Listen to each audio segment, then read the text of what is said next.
permaneça com a sua Bíblia aberta. Sermão expositivo é assim, crente bereano é assim. Ele confere se o que o pregador está falando está de acordo com a Escritura. Amém? Jonas 1. Veio a palavra do Senhor a Jonas, filho de Amitai, dizendo: Dispõe-te, vai à grande cidade de Nínive e clama contra ela, porque a sua malícia subiu até mim. Jonas se dispôs, mas para fugir da presença do Senhor, para Tarsis, e tendo descido a Jope, achou um navio que ia para Tarsis. Pagou, pois, a sua passagem e embarcou nele para ir com eles para Tarsis, para longe da presença do Senhor. Muito bem, meus irmãos, nós estamos de volta à história de Jonas, e você que esteve conosco na última mensagem, você percebeu que Jonas não é só uma historinha infantil que a gente conta para distrair as crianças lá na escolinha de crianças, na escolinha bíblica.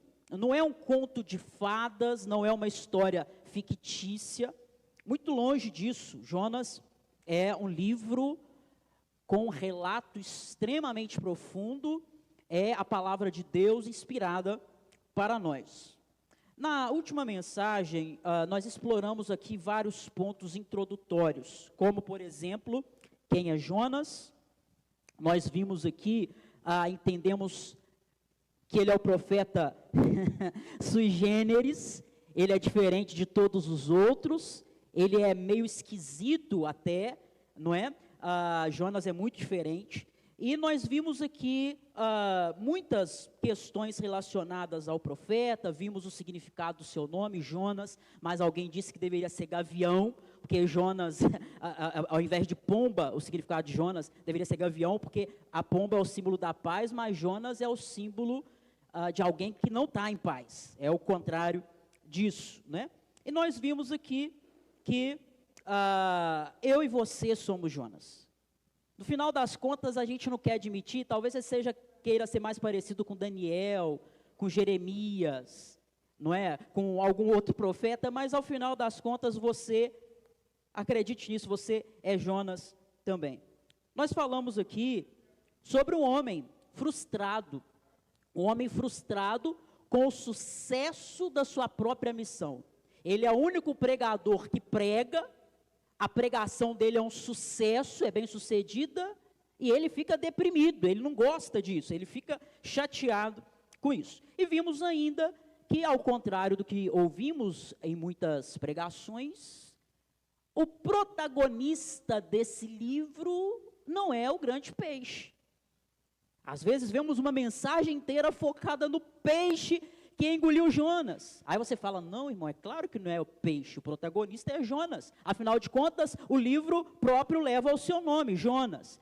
Pois é, o protagonista também não é Jonas. Nós vimos aqui que o nome de Jonas aparece em torno de 18 vezes. Neste livro, 19 vezes. O nome de Deus aparece 38, o dobro. Então, o grande protagonista deste livro, sem dúvida, é o próprio Deus. Muito bem, correndo na direção errada, versículos 1 ao 3, que nós acabamos de ler.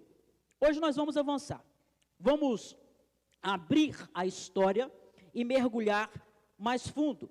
Porque a fuga de Jonas não termina com a sua decisão de embarcar para Tarsis. Na verdade, quando Jonas decide embarcar para Tarsis, isso vai ser o começo de uma série de eventos que Deus vai usar para confrontar o profeta Jonas por causa da sua desobediência. Confrontar. Por isso, prepare-se. Pode ser que o Senhor confronte você também nessa manhã por meio da sua palavra. Versículo 1 diz: veio a mim, ou melhor, veio a palavra do Senhor. Eu quero chamar a sua atenção para esse termo, para essa expressão, veio a palavra do Senhor, porque Deus falou com Jonas. O nosso Deus fala. O nosso Deus, ele se manifesta. O nosso Deus se revela. O nosso Deus não é indiferente. O nosso Deus não é como os falsos deuses, não é como aqueles que se prostravam ou se prostram diante de deuses que são imagens de homem. O nosso Deus não é como aqueles deuses que têm ouvidos, mas não ouvem, que têm olhos, mas não veem. O nosso Deus tem boca, e o nosso Deus fala. Deus sabe quem é você. Deus sabe de onde você veio. Deus sabe qual é o seu nome. Deus sabe o seu endereço. O nosso Deus, que tudo sabe, que a todos conhece, e que conhece aqueles que tentam fugir da sua presença, Ele continua a nos falar hoje. Ele nos fala por meio da leitura e da pregação, da sua revelação escrita, a saber, a Bíblia. Versículo 2, dispõe-te, vai à grande cidade de Nínive e clama contra ela, porque a sua malícia subiu até mim. Nínive era a capital do Império Assírio. O Império Assírio é um dos impérios mais poderosos e mais cruéis que você vai ler em toda a história antiga. O Império Assírio é conhecido pela sua brutalidade, pelas suas práticas desumanas na forma de tratar especialmente os seus inimigos. Os assírios eram profundamente idólatras. Eles tinham vários deuses e eles chegavam a praticar sacrifícios humanos nos seus cultos. Além de ser profundamente idólatras, os assírios também eram profundamente cruéis. Eles arrancavam a pele dos seus prisioneiros. Não, isso não é uma figura de linguagem, porque a gente usa essa figura no nosso dia a dia. Eu vou arrancar a sua pele, mas não era figura, eles faziam isso literalmente. Esfolavam os seus inimigos vivos. Os assírios furavam os olhos dos seus inimigos, abriam a boca e arrancavam a língua dos seus inimigos. Os assírios tinham a prática de empalar pessoas vivas. Sabe o que é empalar? Era o hábito ou a prática de pegar uma madeira, ponte aguda, uma estaca, e enfiar, inseri-la no ânus da pessoa até vazar pela boca. Olha a prática da maldade desses homens. E aí, na parte B do versículo 2, o Senhor fala assim: dispõe-te, vai à grande cidade chamada Nínive e clama contra ela, porque a sua malícia subiu até mim. Bom, Jonas está errado em desobedecer a Deus, mas aqui a gente começa a compreender o porquê Jonas não queria ir para Nínive, não é verdade? Fala a verdade, no lugar dele você gostaria de ir para um lugar como esse? Evangelizar pessoas como essas, que a gente tem dificuldade até de chamá-las de pessoas. Completou-se há pouco tempo o 11 de setembro, ataque terrorista. Nós vimos há pouco tempo Israel sofrer um dos piores ataques terroristas que nós já vimos por parte do Hamas, onde crianças foram assadas na frente de seus pais, morreram na frente de seus pais, mulheres violentadas, coisas inacreditáveis aconteceram. E aí o Senhor aparece ou não necessariamente aparece, né, fisicamente, mas o Senhor fala contigo assim, vai lá, evangeliza o Hezbollah, evangeliza o grupo terrorista Hamas. Você fala, Senhor, não, eu prefiro ir para o fundo do mundo, do que evangelizar esses monstros. Isso não é gente ser monstro. É assim que a gente vê, mas e se for plano de Deus alcançar pessoas que cometem pecados tão terríveis como nós jamais imaginaríamos que o ser humano é capaz de cometer? O maior líder do cristianismo humano, né, porque falando depois de Jesus, óbvio, Paulo, foi um grande perseguidor da igreja. E o Senhor o resgatou. E o Senhor o trouxe. Então o Senhor manda Jonas ir até Nínive, porque a maldade de Nínive tinha subido até o Senhor. Não é para passar a mão na cabeça, é para eles se arrependerem.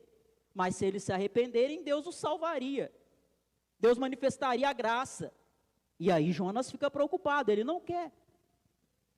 Deus manda ele se dispor e ir a Nínive. Ele se dispôs, sim ou não? Sim. Veja o versículo 3. Jonas se dispôs. Você está disposto nessa manhã? Eu espero que a sua disposição não seja como a de Jonas. Porque o versículo 3 diz que ele se dispôs, mas se dispôs para fugir da presença do Senhor. Veja, para Tarsis, e tendo descido, versículo 3, a Jope achou um navio que ia para Tarsis, pagou, pois, a sua passagem e embarcou nele, para ir com eles para Tarsis, para longe da presença do Senhor. Imagina você desejar estar longe da presença do Senhor. Parece algo tão inusitado, mas fala a verdade. Quantas vezes você também já não quis ir para a direção errada? Fala a verdade. Quantas vezes você também já não tentou se esconder de Deus?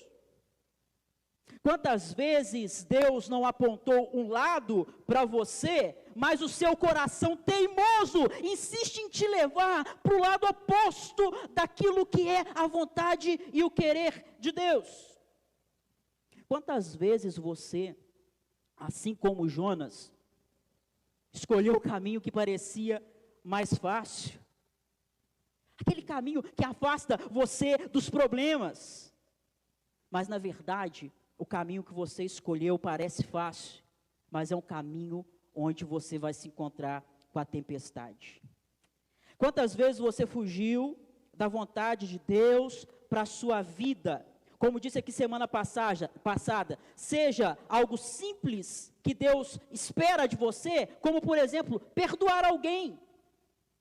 Ou seja, algo complexo que Deus espera de você, como por exemplo, mudar os seus planos de vida totalmente, para fazer a vontade de Deus. Isso talvez implique mudar de cidade, isso talvez implique em um estilo de vida, em um hábito de vida que você jamais imaginou. E aí?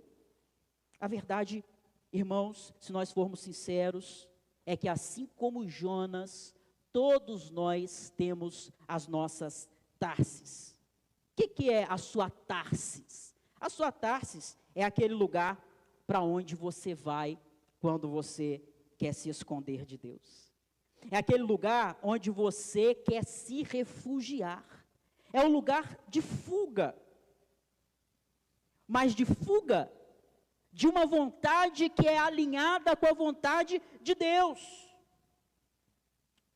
Agora veja, quando o pecado causa tempestade, versículos 4 ao 6, o versículo 4 fala assim: mas o Senhor lançou sobre o mar um forte vento, e fez-se no mar uma grande tempestade, e o navio estava a ponto de se despedaçar. Bom, Observe que a desobediência de Jonas, aqui no texto, provoca tempestade. Aquela tempestade não é uma tempestade normal. Aquela tempestade é a ação do próprio Deus. O texto diz que foi Deus que lançou a tempestade. Pecado pode causar tempestade. O que acontece se você é eleito de Deus e você peca? Você perde a sua salvação? Será que Deus se esquece de você? Ou será que Deus finge que não está vendo e joga o seu pecado como aquela dona de casa relapsa, que joga o lixo para baixo do tapete? Deus joga o seu pecado e fala assim, não, deixa passar, finge que eu não vi. Não. Sabe o que Deus faz? Hebreus capítulo 12, versículo 6. Ele fustiga você com a vara celestial. Na linguagem que os irmãos antigamente falavam, né, o cajado desce. Deus te corrige. Então, existem tempestades na sua vida que não são por causa da fúria do diabo. Não, irmão, o diabo está furioso comigo. Não está furioso, não. Não é o seu patrão perseguindo você, não. Não é a falta de dinheiro que deixa você deprimido. Não é que as pessoas não te entendem, mas ninguém me entende, não. Existem tempestades na sua vida que podem ser causadas pelo próprio Deus. Tempestade não é bom, né? Tempestade é ruim. Mas existe algo que pode ser pior do que a própria tempestade. Sabe o que é pior do que vir tempestade na sua vida? Pior do que a tempestade na sua vida é você se tornar indiferente à tempestade. Ou seja, é quando Deus usa a tempestade para confrontar você, mas você está indiferente. Você está insensível. Você não se importa mais porque você está desobedecendo. E Deus te confronta na sua desobediência. Mas você se acostumou com a desobediência. Você se acostumou com a tempestade, você não está se importando. Deus te corrige, mas você não se importa mais. Veja o versículo 5. Então os marinheiros, cheios de medo, clamavam cada um ao seu Deus e lançavam ao mar a carga que estava no navio, para o aliviarem do peso dela.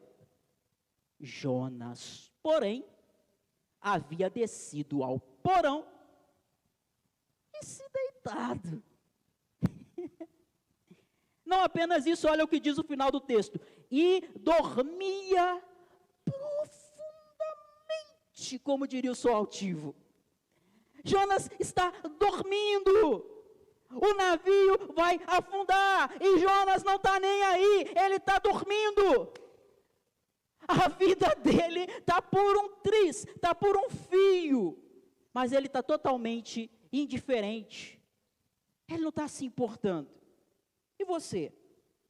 Será que você também está habitando o porão? Será que você também está dormindo em meio à tempestade? Será que você já não liga mais para a tempestade, não se importa mais? Tanto faz se a maré subir ou se a maré descer. Tanto faz se meu casamento acabar. Tanto faz se meus filhos se perderem. Tanto faz se a minha família se desviar. Tanto faz o que vão pensar de você. Tanto faz se o seu testemunho não está glorificando a Deus. Tanto faz o que Deus quer. Eu quero é dormir no porão. Tanto faz se Deus está me corrigindo ou não. Irmãos, quando a gente chega nesse ponto, nessa brutalidade. A Escritura chega a dizer, não sejais como a mula.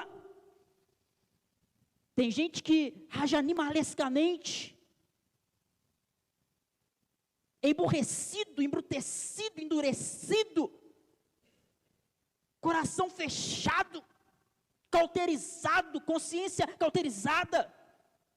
Quando você chega nesse estado, até o ímpio se manifesta mais sensato do que você. É isso que acontece com o profeta Jonas. Versículo 6.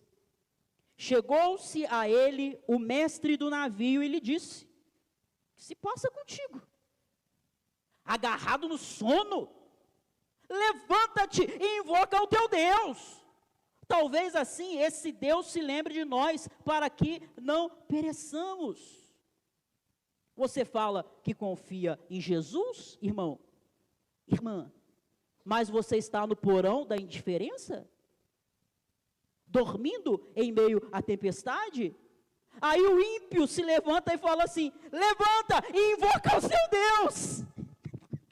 Quando o ímpio manda você orar, é porque a coisa está muito feia mesmo. O ímpio evangelizando o crente, pelo amor de Deus. Tem alguma coisa de errado contigo. Nem que seja nesse momento, você tem que acordar. Você fala, não, peraí, está muito errado. Ao invés de eu evangelizar ele está me evangelizando, ele está falando para eu confiar em Deus, ele está falando para eu orar, ele está falando para eu descansar em Deus, ele está falando para eu voltar aí na igreja. É isso que está acontecendo com Jonas aqui. E aí chega o momento quando não dá mais para esconder a verdade. Tópico 3, Sarinha. Jonas, do 7 ao 10. Então, lançar sortes era uma prática comum naquela época. Que é o que nós vamos ler daqui a pouquinho no texto, tá? Até mesmo no meio de Israel. Você lembra que o sumo sacerdote, ele tinha no seu peito o Urim e o Turim. Era uma prática comum, lançar sorte. Não só aqui, mas de modo geral no mundo antigo. Eles pegavam pequenos objetos, como pequenas pedras ou pedaços de madeira, e esses objetos eram jogados para eles obterem uma resposta considerada, uma resposta divina, uma resposta de Deus. Veja o versículo 7. E diziam uns aos outros, vinde e lancemos sortes para que saibamos por causa de quem nos sobreveio esse mal. E lançaram sortes e sorte caiu sobre quem? Sobre Jonas. Tinha várias pessoas naquela embarcação. Por que caiu logo em Jonas a sorte que eles lançaram? Bom, você que frequenta a nossa escola, nós estudamos antes de Cristologia, teontologia, a doutrina do ser de Deus. E eu falei aqui sobre a doutrina da providência. Então, diz para mim, quando alguém joga sorte, o resultado é realmente produto do acaso, ou até sobre a posição que os dados vão cair, Deus tem o controle? Ele tem o controle de tudo. Uma molécula de água que se move, uma bactéria, o fio de cabelo que cai da sua cabeça, ele tem controle de tudo, de absolutamente tudo. Pois é, a sorte não caiu em Jonas por acaso, caiu em Jonas por providência, por ação divina. Deus usa esse sistema de sortes para expor Jonas. Chega de ficar escondido. Chegou a hora da verdade vir à tona. A sorte cai em Jonas e não dá mais para se esconder. Mas Deus é tão maravilhoso, se você observar no texto o que virá a seguir. Deus usa esse evento também para lembrar Jonas quem Jonas era. Para lembrar Jonas da sua identidade. Veja o versículo 8. Qual é a tua ocupação? Você é um dormidor? Um tira-soneca em navios? Um à toa? um desocupado? Quem é você? Qual que é a sua ocupação? Jonas se lembra, opa, pera, eu sou profeta. Eu sou profeta, essa é a minha vocação, esse é o sentido da minha vida. Foi para isso que Deus me chamou. Eu acho que eu me esqueci, mas eu sou profeta. Eles perguntam no versículo 8, de onde você vem? Qual a tua terra? Quem é o teu povo? Ele diz, eu sou hebreu, eu faço parte do povo da aliança, eu tenho uma aliança com Deus. Irmãos, a verdade é que às vezes na fuga de Deus, você se esquece quem você mesmo é. Você se esquece da sua identidade. Você se esquece de quem Deus te fez em Cristo. Você se esquece que você é povo da aliança. Você se esquece do novo homem que Deus fez surgir de forma miraculosa e age como se não conhecesse Deus, como se não fosse uma nova criatura. Ele diz no versículo 9, fazendo Jonas se lembrar quem ele é. Sou hebreu e temo ao Senhor, o Deus que fez Deus que fez o mar e a terra. Eu sei que vocês gostam de ler a Bíblia. Irmão Gediel já leu a Bíblia umas 300 vezes junto com a irmã Ivone. Todo ano eles leem a Bíblia inteira. Se você já leu a Bíblia no Antigo Testamento, você vai observar que o costume é dizer, o Deus que fez. Como que ele fala aí? O mar e a terra. Normalmente é o Deus que fez a terra e o mar. Você vai ler os outros textos, você vai ver assim. Deus que fez a terra e o mar. Mas ele inverte. Ele fala, o Deus que fez o mar e a terra. Ele inverte de propósito. Por que que ele fala o mar primeiro? Porque ele quer destacar que o que está acontecendo ali está sob o controle do Deus dele, que é o Deus de tudo e de todos na verdade. Ele está dizendo, isso aqui que está acontecendo, existe um Senhor no céu, e Ele é o meu Deus. Eu sou um fujão desobediente, mas eu sou um profeta.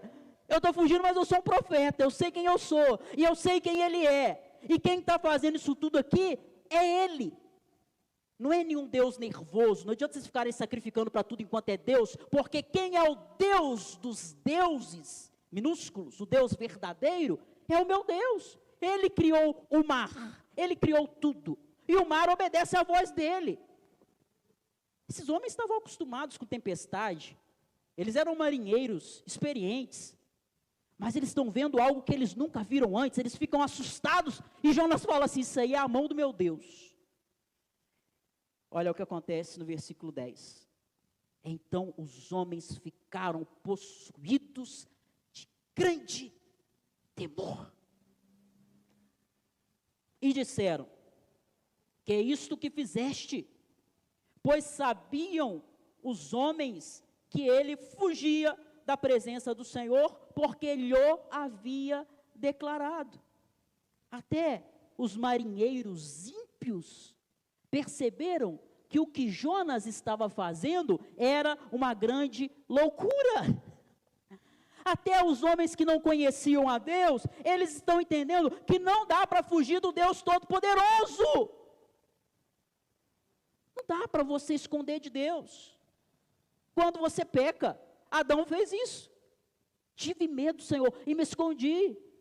Mas como nós vamos esconder daquele cujos olhos são como chama de fogo? Ele perscruta todas as coisas. Ele te encontra até lá embaixo no porão. Quarto ponto, a tempestade só cessa com a obediência certa. Versículos 11 ao 15. A tempestade só cessa com a obediência certa. Por que a obediência certa? Parece estranho, né? E é estranho esse termo, mas eu coloquei de propósito. Eu digo que a tempestade só cessa com a obediência certa, porque sim, é possível obedecer de forma errada. É possível alguém oferecer obediência, mas eu estou esperando a obediência de alguém, e alguma outra pessoa obedece. E que bom que ela obedeceu, mas não vai cessar a tempestade enquanto a pessoa certa não obedecer.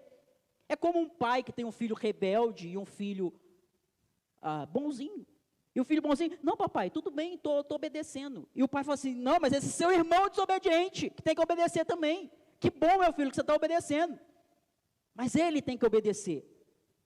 Eu quero demonstrar para você essa verdade, que é possível obedecer de forma errada, de duas formas. Primeira, literalmente no texto. E segunda, nos apontamentos que esse texto faz para Cristo. Veja o versículo 11. Disseram-lhe, que te faremos para que o mar se nos acalme? Porque o mar se ia tornando cada vez mais tempestuoso.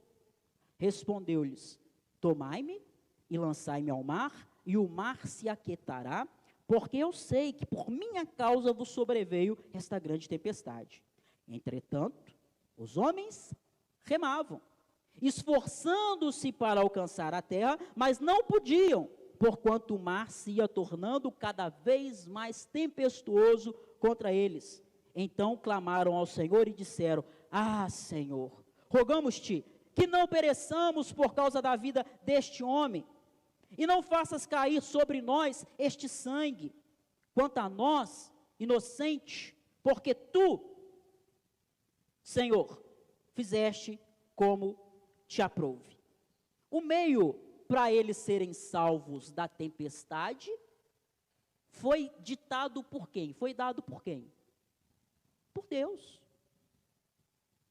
Se eles fizessem do próprio jeito, não haveria salvação da tempestade. Não ia adiantar jogar Jonas na terra, que não ia ter salvação da tempestade. Não ia adiantar escolher outra pessoa para jogar no mar, ao invés de jogar Jonas, que não ia ter salvação da tempestade.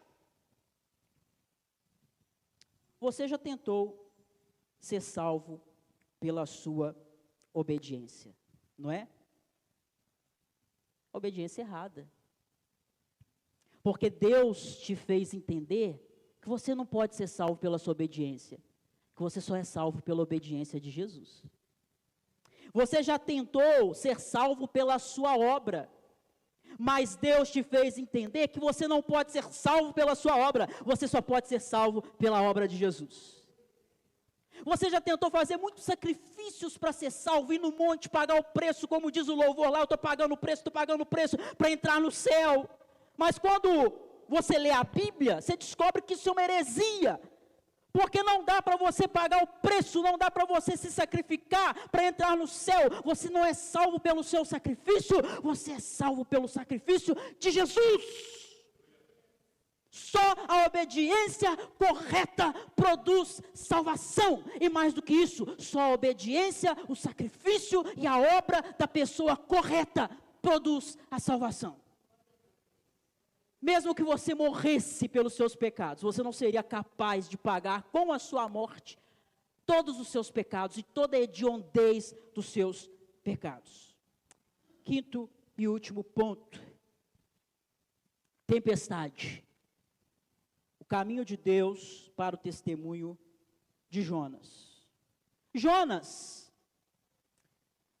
não sei se querendo ou sem querer, mas o fato é que ele acabou sendo instrumento de Deus na vida desses marinheiros. Veja o versículo 16. Temeram, pois, estes homens em extremo, e ofereceram sacrifícios ao Senhor, e fizeram votos. Quando a tempestade começou, se você ver o versículo 5, o que esses homens fizeram? No versículo 5, quando a tempestade começou, eles invocaram os seus deuses.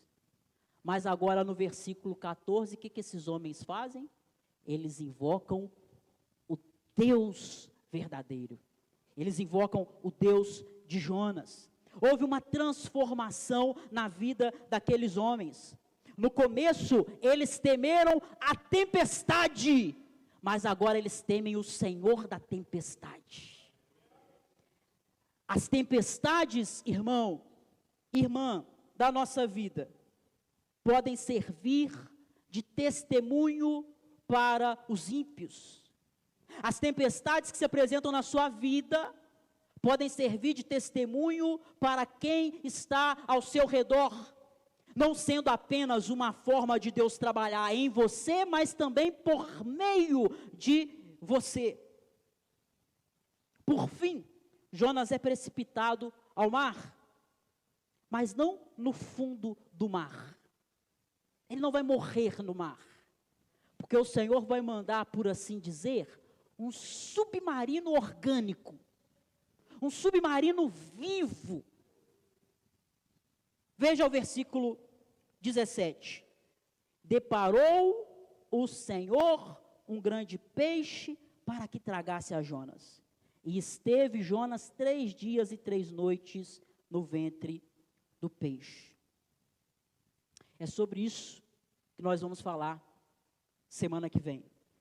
Jonas, no ventre do peixe, vai nos colocar de joelhos aqui. Nós vamos orar com ele. Nós vamos sentir as angústias que ele sentiu no ventre desse peixe.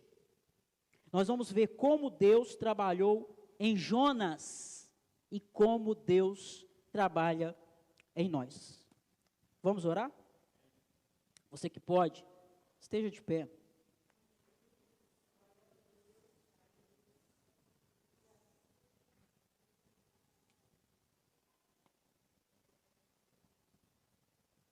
Eu quero te convidar a colocar diante de Deus essas verdades que nós aprendemos aqui com esse texto.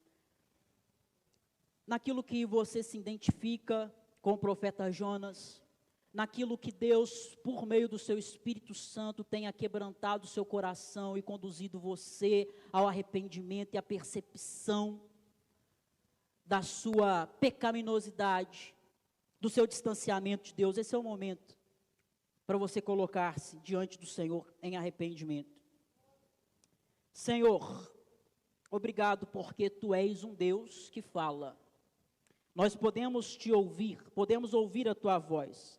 Tu não és um Deus frio e distante, Tu és o Deus vivo. Senhor, quantas vezes nós, assim como Jonas, fugimos para a direção errada. O Senhor nos manda para um lado e nós vamos para o outro lado, totalmente oposto. Porque o nosso coração é teimoso, Senhor. O nosso coração insiste em agir como Ele próprio quer. Quantas vezes cada um de nós aqui já não procurou refúgio nas nossas Tarses particulares, pessoais? Quantas vezes, Senhor, nós não experimentamos na nossa vida tempestades que são, na verdade, fruto da nossa dureza de coração, Senhor, da nossa desobediência. Nós queremos nos arrepender diante do Senhor nessa manhã, Senhor. Oh Deus, nós queremos estar quebrantados diante do Senhor. Nós queremos fazer a Tua vontade, não a nossa, Senhor. Ainda que a Tua vontade seja diferente da nossa, ainda que o nosso coração aponte para o lado oposto, quebranta nosso coração nessa manhã, Senhor. Vence a nossa resistência nessa manhã, Senhor. Através das tempestades, o Senhor nos traz de novo para si. Não nos permita ficar indiferentes à Tua correção, Senhor. Não nos deixe entregues a nós mesmos, que o Senhor vença a nossa resistência pelo Seu poder, Senhor. Talvez muitos de nós aqui tenhamos nos esquecido de quem nós somos.